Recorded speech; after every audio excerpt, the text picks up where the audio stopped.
La sélection allemande et le Bayern Munich lui doivent beaucoup. Dans les années 60 et 70, Gerd Müller a construit sa légende. Le serial buteur a tout raflé sur son passage. Selon de nombreux observateurs, c'est grâce à lui que le Bayern est devenu un cador européen.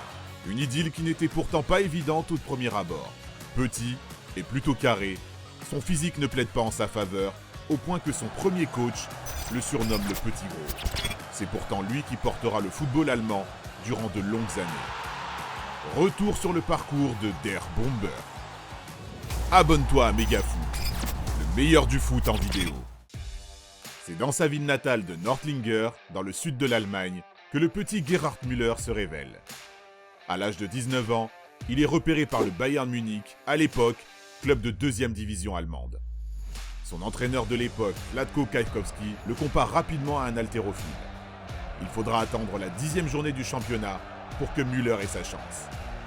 Il rejoint un 11 composé notamment de Franz Beckenbauer et Sepp Maier.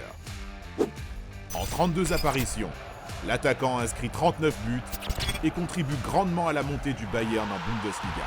Le club bavarois connaît une première saison d'adaptation, mais remporte la Coupe d'Allemagne. Les prémices d'une grande période de domination. Pour sa 3e saison sous les couleurs de Munich, Gerd Müller explose les compteurs.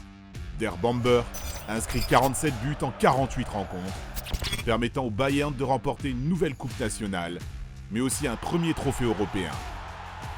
Gerd Müller est logiquement appelé cette même année pour la première fois avec la sélection. Le serial buteur est tout de suite décisif, inscrivant 4 buts durant ses 3 premiers matchs. Le bombardier allemand est inarrêtable. Il permet au Bayern Munich de grandir. Le club remporte 4 fois la Bundesliga entre 1969 et 1974. Müller éblouit les pelouses allemandes, mais aussi européennes. Sa mobilité et son sens du but contribuent grandement à la première Ligue des Champions remportée par le club en 1974. Un trophée que les Bavarois vont conserver 3 années consécutives, avant de trôner sur le toit du monde en remportant en 1976 la Coupe intercontinentale. En plus d'un palmarès collectif fleurissant, Gerd Müller remplit son armoire à trophées de nombreuses distinctions individuelles. Der Bomber termine 7 fois en tête du classement des buteurs de Bundesliga. En 1970, il remporte un ballon d'or bien mérité devant l'anglais Bobby Moore. Et en 1972, il explose tous les records en inscrivant 72 buts avec le Bayern. Un record que seul Lionel Messi a réussi à battre 40 ans plus tard. Avec la sélection allemande, sa réussite devant le but est aussi exceptionnelle. Avec 4 réalisations, il termine meilleur buteur de l'Euro 72 et contribue au premier titre continental de la sélection, avant d'offrir aux siens, 2 ans plus tard, la prestigieuse Coupe du Monde.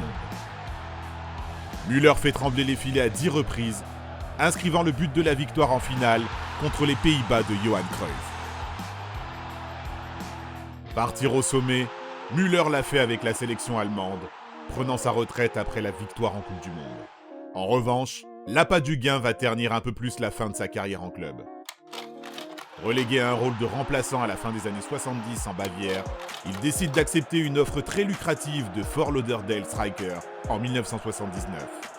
Il continue d'être performant dans la surface de réparation outre-Atlantique, mais ne parvient pas à mener son équipe au sommet.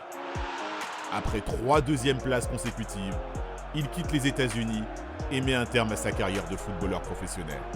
Gerd Müller, c'est plus de 700 réalisations au cours de sa carrière.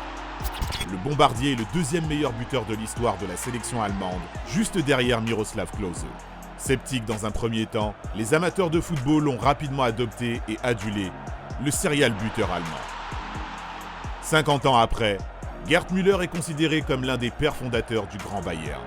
Fin 2020, sa femme annonce aux médias allemands que l'ancien attaquant est atteint de démence sénile, que la légende s'endort doucement. Une légende gravée dans le marbre et qui ne quittera pas les mémoires des fans de foot. Au même titre que Di Stefano au Real ou que Bobby Charlton à Manchester, Müller est une légende au Bayern où il a brillé. Existe-t-il d'autres joueurs ayant eu autant d'importance pour un cador européen ? Dis-nous ce que tu en penses en commentaire. Merci d'avoir regardé notre vidéo. Si t'as kiffé, n'hésite pas à parler de notre chaîne autour de toi, d'aimer, de partager. A très vite pour une nouvelle vidéo. Ciao ciao.